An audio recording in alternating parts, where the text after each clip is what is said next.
Not every culture encourages asking questions. In some places, questioning authority is encouraged. In others, it's seen as disrespectful. Some cultures value challenging ideas. Others value harmony and restraint. If asking great questions is a superpower, we also need to understand where, when, and how it's appropriate to use it. Hi, I'm Nicholas Belliveau, and this is part of a series where we explore the power of asking better questions. Whether it's for your career, your relationships, or your personal growth, my goal is to help you think sharper, communicate more effectively, and navigate life with more intention. If that sounds interesting, hit subscribe to follow along, and let's get into today's video. In the last few videos, I've been talking about the value of asking better questions, but we rarely talk about how context shapes questioning. I need to give credit to my friend's wife for bringing this up. When we were at dinner the other day, I was discussing the series and she brought up the important point that you can't always question everyone, everywhere, or not everyone can ask questions based on where they come from. For example, what could be considered bold or direct in one place might be rude or disruptive in another. So depending where you're watching this from in the world, the frame of which is acceptable or not can vary. If you work internationally, travel, or engage with diverse communities, this matters a lot. Western cultures, like the US, Canada, and Western Europe, generally encourage open questioning, debate, and critical thinking. Even challenging the teacher or leader respectfully is usually considered acceptable. In contrast, Eastern cultures like Japan, Korea, or China often have greater value associated with respect of hierarchy, indirectness, and social harmony. Asking questions, especially publicly, might be seen as confrontation or causing loss of faith. And in religious or very traditional communities, questioning can be discouraged completely, especially when dealing with authority, doctrine, or elders. A little side note here. Now, I'm not an expert on the cultural variations with regards to questioning, so I invite you to do your own research regarding what I say here, as there are so many nuances and shades of gray that in what is acceptable or what is not around the world in terms of questioning. Also, I'm eager to hear firsthand examples from people from different places and different backgrounds, which would paint a better picture of reality. So feel free to comment with how you've experienced cultural differences in questioning. One lens that we can use to explore differences in questioning is to take a look at the educational systems in the West versus the East as an example. Western schools would generally reward curiosity and debate, whereas in some Asian systems, memorization and silence are preferable due to them being associated with signs of respect. This isn't about better or worse, just different perspectives on what it means to be a good learner based on cultural norms and traditions. Then there's the whole notion of questioning authority, where in some places in the world it's fine and part of freedom of speech, where in others you can go to jail for asking a question.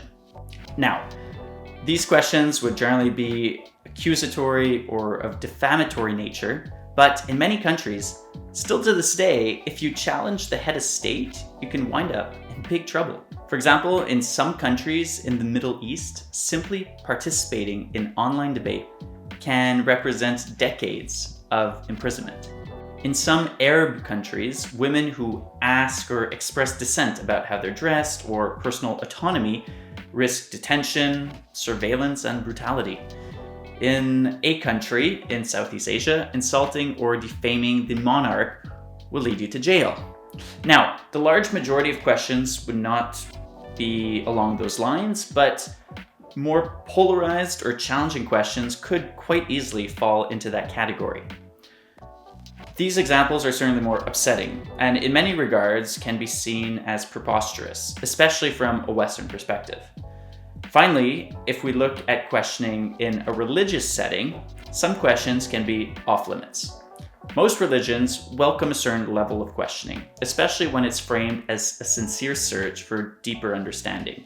But in practice, some religious leaders or fervent believers might not be as open to it, especially if the question challenges core doctrine or authority. While researching this video, I came across a Reddit post that I found both ironic and kind of brilliant. Someone said that they got kicked out of Catholic school for asking, if God is all-powerful, could he create another God who's even more powerful? It's a totally logical question, but not one that everyone's comfortable confronting. These examples illustrate that not everyone can ask a question freely, especially when touching or crossing gender, political, religious, or social lines. It's super important to recognize that context is important when thinking about questions you want to ask. And this is all part of cultural literacy. It's not just about what you want to ask, it's about reading the room. It's worthwhile to remember that in some places, asking a question is not just seen as curiosity. It can be revolutionary. Countless people have died fighting for an idea, spurring from a question challenging the status quo. Okay, so how do you navigate cultural nuances and figure out if questioning is appropriate in another circumstance? Let's imagine you're traveling to another country and want to be what I'll call responsibly curious. First, be aware of the setting. Ask yourself, what's normal here? For example, when traveling, you can do some quick research to see what cultural, political, or social differences there might be with where you're coming from, to be more aware of the do's and the don'ts. Secondly, lead with curiosity. This is important in any context, but especially when dealing with other cultures you might be less familiar with. You can ask questions without challenging.